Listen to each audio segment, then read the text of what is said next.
In this video, I'm going to talk about the sound levels panel. Now, I'm going to tell you right now, the sound levels panel is the most important panel that you need to be paying attention to whenever you're doing your recordings or your live streams. And the reason why is this, because if you are live streaming or you're recording and you're just going on and on and on, and there's no audio being recorded, well, you've just wasted a lot of time, or you've abandoned everybody in your live stream and you're having them type in the chat, you're on mute, you're on mute, you're on mute, which is literally the most common statement that we've been saying to each other since, mid 2020. So the sound levels panel will basically tell you through a colored meter the audio that's coming in through the different channels. Now, as you can see here in the sound levels panels, there are 4 different lines that you see here. The first one is your primary microphone source, your primary audio source. The second one is the movie track source. The third is the sound effects track source. And the fourth is your Zoom guests. Now, when I enable interview mode, you'll also see another line or audio source coming in called interview guests. So the reason why there are multiple channels here is because you can adjust and edit the volume level to each and every single one of these audio sources. Now, by default, the first option here is going to be your primary microphone source. This will be either your webcam or your microphone audio coming in from your laptop, or your external microphone source from a mixer, a USB interface for your XLR microphones, or in my case, I'm using software that eliminates background noise, and this software is called Crisp. So, and then Crisp is connecting to my microphone, which is currently on my headset right now. So you can see that as I'm speaking, the microphone audio is, or excuse me, the audio level meter is moving, and it's going from the green just into the yellow side. But you'll notice that if I scream really loud, it goes into the red side. Now, when that happens, when it goes into the red, that means you're actually going to be going too loud. You're now starting to clip. You're starting to really hurt the audio sound of the people that you are actually going live stream to, or over Zoom or in your recording. Now you'll notice that I didn't necessarily go loud in this recording because I actually edited the audio in the editing process to lower it so that you're not having to be startled with the loud audio. Literally, I just wanted you to see the visual representation of what loud audio looks like. So in terms of this green meter that you're looking at, what I want you to do is I want you to aim your audio levels to reach just into the yellow mark. You can see my audio is just moving into the yellow mark. If your input source is too low and you have this too low or too high, then you need to make those adjustments. So for example, if I have my audio input source or amplification and gain in Ecamm Live always set to 100, I can never add more gain to that if I ever needed to. If I set it too low, then the audio is going to be too low, and you will also have some problems there. Now, what we have a tendency to kind of recommend and do ourselves is to keep the audio around that 80% mark, and then adjust the input volume from your microphone to adjust it so that now you see your audio levels going just into the yellow mark. When it's there, I've noticed that most of your audios, when they're recorded or through a podcast for video or on your live stream, that your audio levels are matching pretty much what the industry standards are. So I want you to keep an eye on those audio levels as you're doing your recordings or your live streams. And if you know that this item here is maxed out at 100, and your audio level you do not have the ability to adjust, you're going to have to look at some alternative options potentially, because there might be something wrong with that microphone. Most XLR-based or USB-based audio sources and microphones, or XLR microphones that go into USB interfaces that connect into your computer system, most of them have the ability to adjust the gain either up or down. And a lot of them have, especially the more complex and advanced digital mixers, something like the Rodecaster Pro or the Rodecaster Pro 2, allows you to adjust your audio so that it knows the optimal level for that gain or that power going into your microphone. So it knows that how much is going out to your software through the USB interface is optimal. And this is what you want to do. You want to essentially reach that level so that I know now if I'm playing a movie and the movie audio meter is moving, then I want to make sure I adjust this markers to bring it up or down so that that audio level is again matching around just into this yellow mark for that movie. If it's always in the yellow or it gets into the red, it's too loud. Lower the volume on the video itself or lower the volume in this on this little slider in the sound levels panel.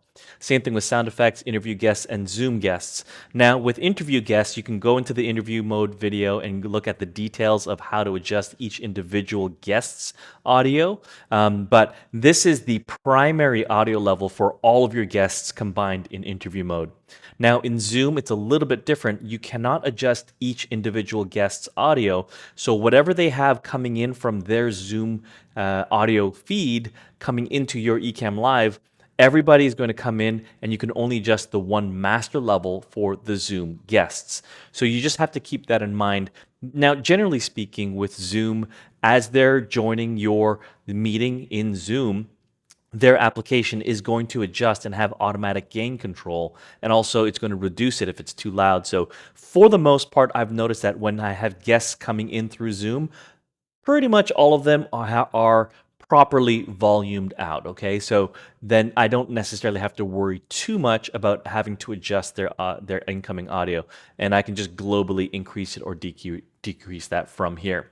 Now, there is an option for you to add a secondary audio source inside of your Ecamm Live software, and that's by clicking on this little plus sign. So now that I've clicked that plus sign, you can see here that there's a secondary audio source that I can now have coming in through Ecamm Live. Now, sometimes when I've seen people use this option, it's when they connect something like a smartphone or a tablet, and that's plugged in through USB.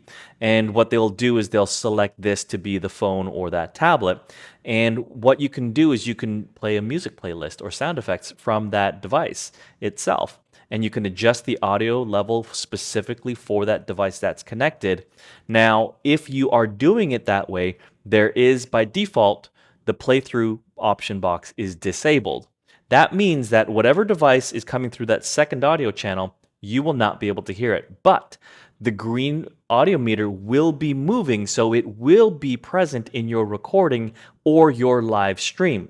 Now, the reason why the default is that the playthrough is unchecked is because if you're not wearing headset, what's going to happen is your audio that comes in from that phone, let's say it's background music, is going to be coming through your speakers and it's going to be feeding back into your microphone. We do not want that to happen. So by default, that pass-through is disabled. So whatever's playing through, you're only going to visually see it, but you will not hear it. If you are wearing headphones, you can go ahead and click on that playthrough checkbox, and then you will hear the audio coming from that source. So just keep in mind there is that feature there to stop that echo from happening.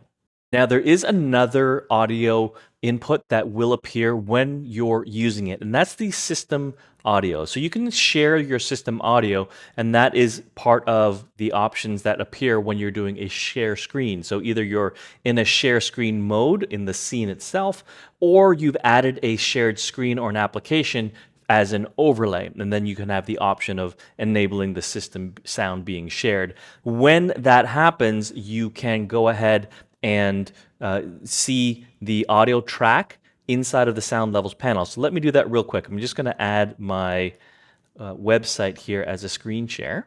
So as you can see, now I've added the screen share overlay, which is on my desktop, so it's just on a browser right now. And I'm just going to create another scene right now, and this is also going to be called screen share. And I'm going to go here, and I'm going to select screen number 2.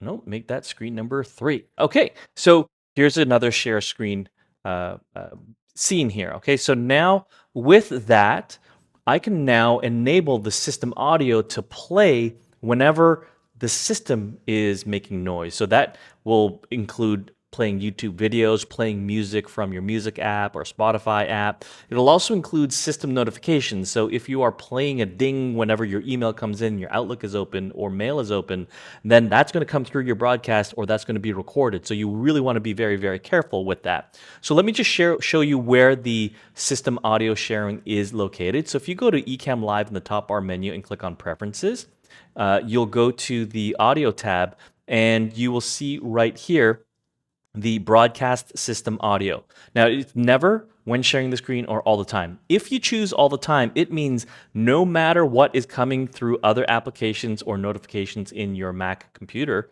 those sounds will be heard in your live streams or will be recorded to your Ecamm Live recording. That may or may not be something that you want. However, if you know that you are going to be sharing or creating some scenes that have audio because you're going to be playing a video, let's say, for example, I scroll down here and I've got some video testimonials. If I want those video testimonials to be heard, then I'm going to go ahead and say when sharing the screen. So that means whenever there is an active screen share in the active scene, that means the system audio will be now transmitted through Ecamm Live. So I can do that through this screen share overlay by clicking on the pencil icon and then checking the activate system audio capture.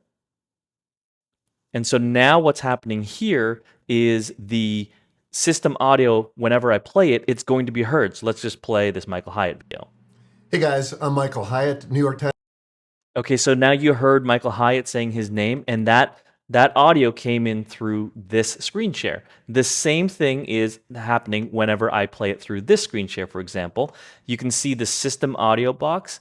It is now appearing inside the sound levels panel. Now, however, there's also, big warning here, there is also a warning here. It says possible audio feedback is being detected. Why? Because Ecamm Live knows that my output, my audio output, is going to something with an external speaker, not this. Sorry, disregard that.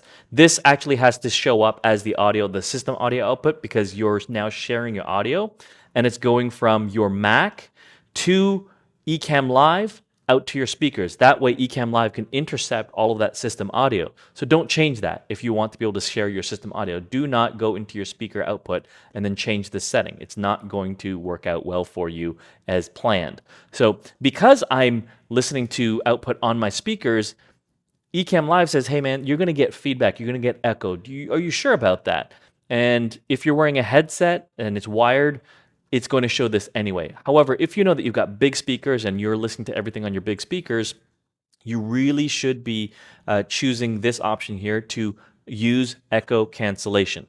Now, echo cancellation is something that you can disable completely simply by going to the preferences window and then going over here into the audio tab, and you can say here, echo cancellation, or enable echo cancellation for external speakers.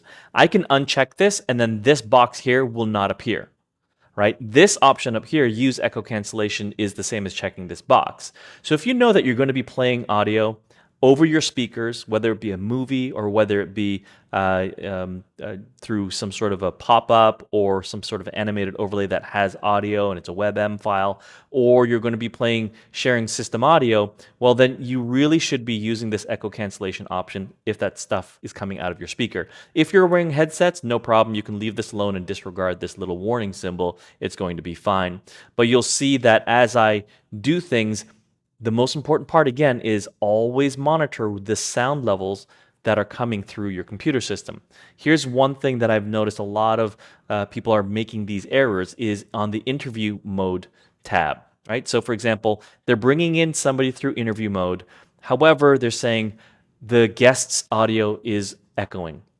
Well, what you'll see is the guest person speaking in the interview guest panel, and this meter's moving, but at the same time, while you're not moving your mouth and making noise, your own audio channel is moving. And if your meter is moving at the same time as the interview guest meter is moving, that means their audio is coming through your speakers, being caught by your microphone, and that there's that echo.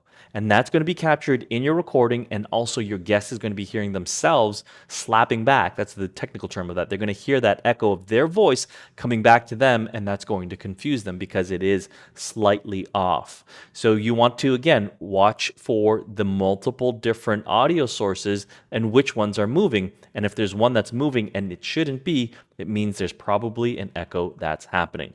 The same thing with Zoom as well. If you're using Ecamm for Zoom, this audio meter should be moving when somebody from the Zoom side of things is talking. Your microphone source should not be moving at all, and neither should any of these other videos. So you want to keep that in mind. Now, here's the other way.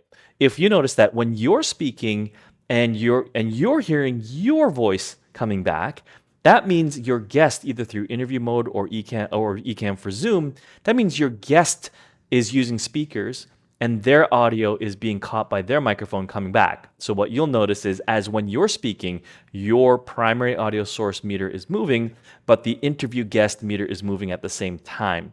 That way you'll know that the error is on their side, and either they need to be putting headsets on, or you need to make sure that you are enabling echo cancellation for your interview mode guests.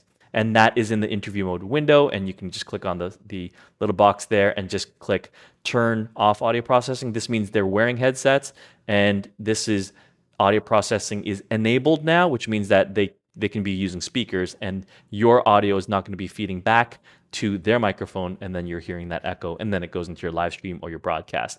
So those are some of the troubleshooting procedures for your sound levels. But again, it's extremely important for you to recognize a good level for your sound versus a poor level, whether it's too high and it's hitting the red mark, or it's too low and it's just way over down into the green and it's not even ever hitting the yellow side of things. So all of your different audio sources, you need to make sure that they're not too loud, not too soft, and definitely two of the meters are not moving at the same time. If that happens, that means you're going to be recording the audio multiple times in your recording or your live stream. I know it can get a little bit challenging kind of understanding that, but I promise you, as you dive deeper into using Ecamm Live, bringing on guests or playing videos or movies or sound effects or music in your productions, you will start to realize and recognize very quickly what audio levels are being affected and how that works. All right, so go ahead and dive deeper into all of the rest of these videos that we've got. There is a lot of training and a lot of time that you need to invest into understanding Ecamm Live. We're not asking you to become masters right away. However, through practice and through building of the community and participating in the Ecamm Live community as well as the Daniel Shi community, you'll start to learn all the tips and the tricks that even the experts, took some time to learn. So continue watching these videos. Thank you so much, and we'll see you in the next video.